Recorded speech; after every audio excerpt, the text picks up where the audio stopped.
بسم الله الرحمن الرحيم السلام عليكم ورحمة الله وبركاته كلنا وناكسن داوديال كسر دوادا مركلة يا برنامج كأني حقي حقيقة SSTV يتشجع كيبل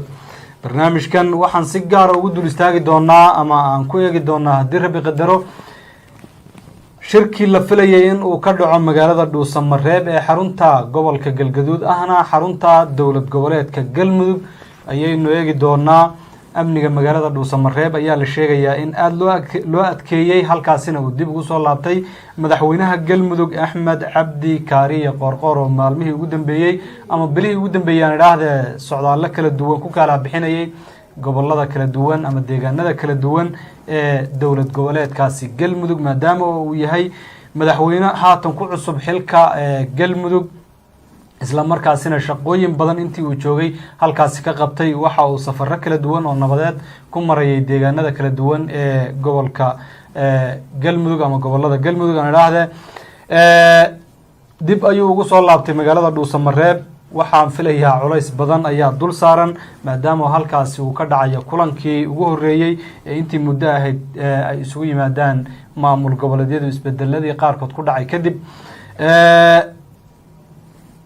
wufuud kala duwan oo hordhaca ayaa la sheegayaa inay gaadheen magaalada Dhuusamareeb amnigana aad loo adkeeyay ciidamo kala duwan oo madaxweynayaasha qaarkood ay wataan ayaa iyagana sidoo kale la sheegayaa in ay soo gaadheen Dhuusamareeb sidoo kale madaxweyne Axmed Cabdi Kaariye Qorqor ayaa la sheegayaa in wasiirkiisa arrimaha gudaha uu amarro culus iyadana sidoo kale dul dhigay waxa si oo dhan baynu eegi doonaa iyo shirkaasi sida ay macquul u noqdo oo u dhaco iyadana waxaan eegi doonaa shirkan maamul goboleedyada kali ku ah mise waxa ka soo qayb gali doona dawladda dhexe federaalka Soomaaliya horay shalay waxaanu idinku sheegnay in maamul goboleedyada kaliya ay yihiin waxa shirkaasi ka soo qayb gali doona dawladda dhexana ay banaanka ka joogi doonto hayeeshee warar baraha bulshada lagu qorayo ayaa sheegaya in madaxda dawladda federaalka Soomaaliya gaar ahaan madaxweynuhu uu halkaas iman doono ilaa hadda bal waxaan ku eegi doonaa falanqeynteena in arintaasi ay jirto iyo inaysan jirin si guud kulanka muddadii loo qabtay waxaa ka hadhay muddo aan badnayn oo kooban maanta waa 6 bisha luulyo waxaana shirka loo aastay maanta waa 7 aan idhaahdo cafwan waa 7 bisha luulyo bari ayaa ka hadhay oo 8 kana uu furmaya soo dhow nuru aad ma santahay shalay daawadaasha waan la wadaagnay shirkaasi wuxuu shirkaasi yimid kadib markii aaladda zoomka ama dhanka internetka ay madaxweynayaasha shanta maamul goboleed ee dowladda federaalka Soomaaliya qaybta ka ay ku yeesheen kaas oo laga wada hadlay xaaladda dalka uu marayo وكان أوجينا وشركة هراء مدحونه وكباقي وكي باقي يقبسون مواي ويضع مع الجبلات قاركود أي وحيابات تبرشها يسوق الدين تا بدل كذا مركا مدام الشركة هراء وباقي وحي كانت إن ما مع الجبلات يجلس كود أي ولا حضان أو أي مدام أي كمديهين وجامياشي دلك ودي أنت والله بدنا مالها وش شعب كبدن حوي أي كسر جدا أو أي مدحويهن waxay isku afgarteen oo isku qanciyeen in bal dhamaantood maamul goboleedyada ay isu yimaadaan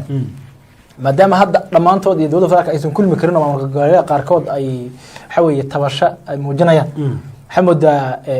qorqor oo mudooyinka dama aad loogu amaanayay markii la doortay shaqooyinkii uu galmudug ka qabtay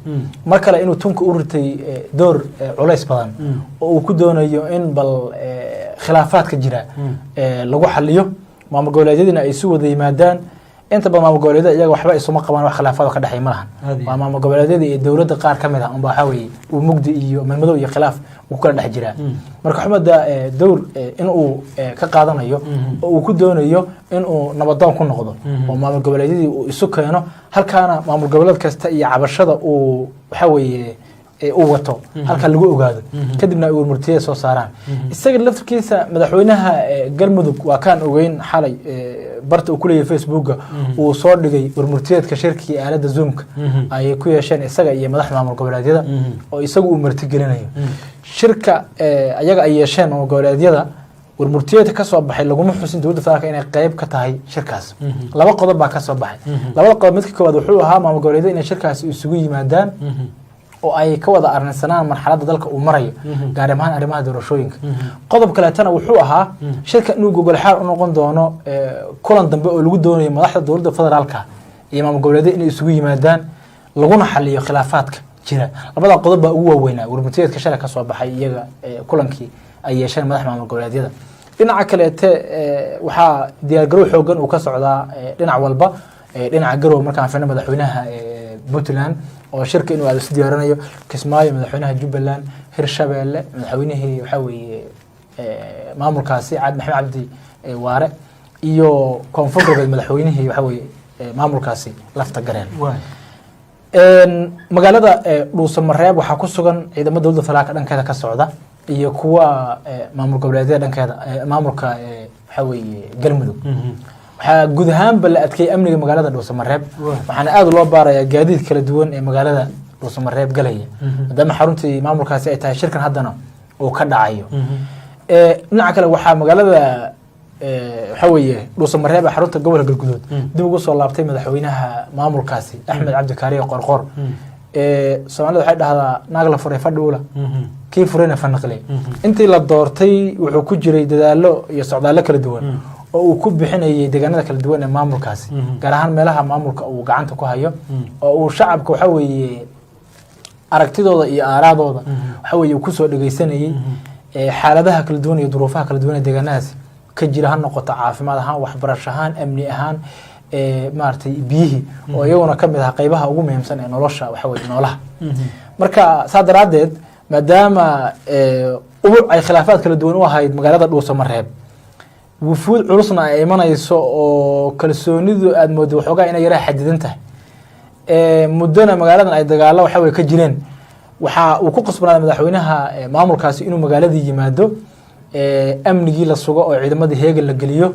waxa weeye goobihii martidu ay degi lahayd in waxa weeye la sii hagaajiyo ilaa hadda waxaa jira wufuud kala duwan oo ku sii qulqulaya oo sii gaaraya laakiin wali madaxda maamul goboleedyada ma aysan gaarin berri oo taariikh 8 waxa laga yaabaa in qaybta ugu horeysa waxa weeye maadaama 9 beri dambe uu shirku furmayo in qaybta ugu horeysa wufuuda ama intooda badanba in ay tagaan magaalada Dhuusamareeb xarunta gobolka Galguduud marka amnigii waa la adkeeyay madaxweynaha Galmudugna magaalada Dhuusamareeb buu ku soo laabtay xaaladdu waxa moodaa aad waxa weeye in dadka iyo maartay maamulka magaaladaasba ay isu diyaarinayaan sidii wufuuda kala duwan ay maamul goboleedyada ka socda loo martigelin lahaa jawi degan shirkaas uu qabsoomi lahaa nabadgelyo maartay loogu qaban lahaa waxa ka soo baxana waxa uu laga dhursugaya oo shacabka Soomaaliyeed ka sugaya inuu noqdo wax dalka iyo dadkaba dan u aha oo noqda waxyaabaha masiiriga laakiin ay meesha ka baxdo oo aan lagu soo hadal qaadin wixii dan shakhsi ah waan ognahay dadka qaar baa hadda waxay soo qorayaan oo gaar ahaan reer Jubbaland oo kaleete dadka ka soo jeeda waxay soo qorayaan Axmed yuusan isku aaminin Galmudug waa tii qalbi dhagax laga qabtay aragtida dadka duwan baa qabo oo leh qabashada qalbi dhagax dowladda federaalka ayaa mas'uuliyadda iska lahayd oo iyada ka dambeysay reer Galmudugna ma aysan ahayn dad u wada dhan alaba inta badan Galmudug waxa la dhahaa maamaha aan baxdo 20 jir reer Galmudug ceebtiisa lama astura oo waxa la dhahaa dadka ka soo jeeda mudugta waxba ma qarsan baa la dhahaa hadduu ninku fuliyo fulinimadiisa ma qarsado hadduu geesi yahay geesinimadiisa ma qarsado hadduu bakayl yahay bakhaylnimadiisa ma qarsado hadduu deeqsi yahay deeqsinimadiisa ma qarsado marka iyaga inta badan laguma yaqaan la dhahaa madmadow iyo mugdo qofku waxa weeye inta badan waa dad laab xaalana waxooda way sheegtaan marka sadaradeed wixii hore u dhacay looma wada saarin karo Galmudug dawladda federaalka ma mas'uuliyadda dad baa saas leh haddana dad baa aragtiyo gaar ah qaba laakiin si kastaba ha ahaatee siiba madaxweynayaasha horta dhanka Puntland markii la homaan dhawatay qorqor iyo waa kuwii ku kulmay magaalada Gaalkacyo oo ka wada hadlay xiriirka labada maamul amniga sidii la saakaashan lahaa oo warmurteedku ka soo baxay oo dhowr mar halkaas waxa ku wada sugnaa oo iyaga xogaa mugdiha waxa weeye kama dhax jiro inkastoo deeni uu villa Soomaaliya shaki ka qabo haddana Axmed markii la fiiriyo on horeba u sheegnay Muqdisho imaanteeda inuusan kalsooni badan ku qabin hadda hadii ay noqoto Dhuusamareeb waan ognahay oo dowladda federaalka qorqor iyada waxa weeye ka dambeysay in la soo doorto oo musharax ay wadatay buu ahaa ciidamo fara badan oo harmacda waa tiigeysay kuwa Ethiopian ahana waa tiigeysay si doorashada musharax ay markaas rabto u soo baxo kii kale ta markaas loo arkay inuu awood leeyahayna awood ciidan in la saaro oo meesha waxa weeye qofkii ay rabto u soo baxo si kastaba Axmed hadda maadaama hadda uu aadayo Dhuusamareeb musharaxa ama madaxweynaha halkaasina uu yahay musharaxii ama madaxweynihii ay weeratay dowladda federaalka ah inkasta oo xoogaa siyaasadoodii wax ka duwan uu la yimaaday oo dee rag mucaarad dowladda ku kacsanaa ahaa uu waxa weeye meesha kusoo daray maamulkiisa sida fiqi iyo waxa weeye wasiirka dekedaha oo kaleeto ninkii dhihi jiray muxuu ahaa shooriye axmed weli boqolkiiba boqol kalsooni kuma qabi karo halkaas wuu tegi laakiin hadduu tago waxay noqon doontaa inuu ciidan taya leh inuu la tago si uu uga hortago haddiiba ay dhacdo inuu hadhaco dhinaca kale madaxweynaha galmudug axmed cabdi kaariye qorqor oo isagu door odaytinimo qaatad muddo inuu isu wada keenay maamul goboleedyadii oo isagu marti gelinayo isaga lafkiisa wuxuu rabaa waxoogaa magac iyo maaragtay inuu meesha sumcad wanaagsan inuu meeshaas waxa weeye ay uga soo korodho oo raggaas meesha taga wuxuu isku dayayaa inuusan ku ciboobin saa daraaddeed amnigooda isagaa damaanad qaadaya isaga ayay saaran tahay inkastoo nin walba uu ciidamo gaar ah uu la tegi doono siiba puntland iyo jubbaland gaar ahaan madaxweynaha jubbaland marka si kastaba isaga doorkiisa oo tinimada uu qaadan doonaa mas-uuliyadda iyo damaanadda isaga ay saaran tahay wallaahi shirkan maadaama hadda uusan ahayn wax hadda lagu mucaaradayo dowladda oo looga soo horjeedo oo lagu doonayo si guud xaaladda dalka jirta in looga wada arrinsado waxaan ka hadlayaa culays mas-uuliyadeed wallahi culays mas-uuliyadeed buu u saaran yahay isaga oo dee waan ognahay bila soomaaliya iyo maamul goboleedyada puntland iyo jubbaland khilaafkii u dhexeeyey marka isaga mas-uuliyad aad u ballaaran baa saaran oo ah damaanaqaad rasmi ah kulliba horey wuu u fidiyey markii ay shirkooda yeesheen isagana waxaan markii hore waa kaan sheegno haddii muqdisho lagu kulmi waayo meesha keliya lagu kulmi karo waa halkaas baan nidhi marka mas-uuliyad culus oo damaanad qaad oo amnigii raggan ah mas-uuliyiintan siiba jubbaland iyo puntland madaxweynayaashooda ayaa saaran culayskaana dabcan isagaa tunka u ritay waa una damaanad qaaday waxaana kulliba filaynaa inuu ka soo bixi doono reer galmudugna waxaan leenahay ilaahay idinkuma ceebeeyo mas-uuliyadda filla soomaaliya ma ka soo qaybgalaysaa gaar ahaan madaxweyne farmaajo shirka marka aan fiirino caddaynta aan hayno iyo madaxweynaha marti gelinaya shirka axmed cabdi kaariye qorqor oo isagu dee ah madaxweyne taabacsan dowladda qoraalku xalay iyo warbitaanka soo saaray xalay kuma jirin in madaxweynaha dowladda federaalka uu ka soo qayb gali doono waa dhici kartaa maadaama berri shirkii naga xigo berdam uu furmayo inuu wax isbedelo waa dhici kartaa oo qoorqoor iyo madaxweynaha maadaama isku fiican yihiin inuu la soo xiriiro oo madaxweynaha uu ku qanciyo inuu halkaa tago haddana laakiin waxaa laga yaaba madaxweyne farmaajo inuu ceeb u arko maadaama kii isaga ku baaqay inuu baaqday in nin maamul goboleed uu ku baaqay inuu isagu ka qayb galo madaxweyne inuu tago waxaa laga yaaba waxoogaa inuu ceeb u arko saa daraaddeed markii la fiiriyo ka qaybgalkiisa xagga boqolkiiba 90 waxaa laga yaaba inuusan ka qayb galin aad baad umahadsan tahay waan ogaan doonaa shirkaasi iyo waxa ka soo baxa berri ayaa inaga xigta beri dambe waxaa la rajeynayaa inuu shirkaasi ka furmo magaalada dhuusamareeb ee xarunta dowlad goboleedka galmudug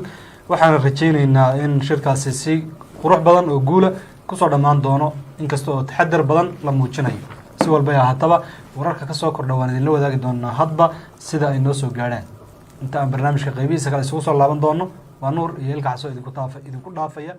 guuleysta bismillahi raxmaani raxiim assalaamu calaykum waraxmatullaahi wabarakaatuh kulan wanaagsan daawadayaal kusoo dhowaada mar kale iyo barnaamijkeenii xog iyo xaqiiqa ee s t v iyo jigjiga kaybad barnaamijkan waxaan si gaara ugu dul istaagi doonaa ama aan ku eegi doonaa haddii rabbi qadaro shirkii la filayay in uu ka dhaco magaalada dhuusamareeb ee xarunta gobolka galgaduud ahna xarunta dowlad goboleedka galmudug ayaynu eegi doonaa amniga magaalada dhuusamareeb ayaa la sheegayaa in aada loo adkeeyey halkaasina uu dib ugu soo laabtay madaxweynaha galmudug axmed cabdi kaariye qoorqoor oo maalmihii ugu dambeeyey ama bilihii ugu dambeeyey aan idhaahdee socdaallo kala duwan ku kala bixinayay gobolada kala duwan ama deegaanada kala duwan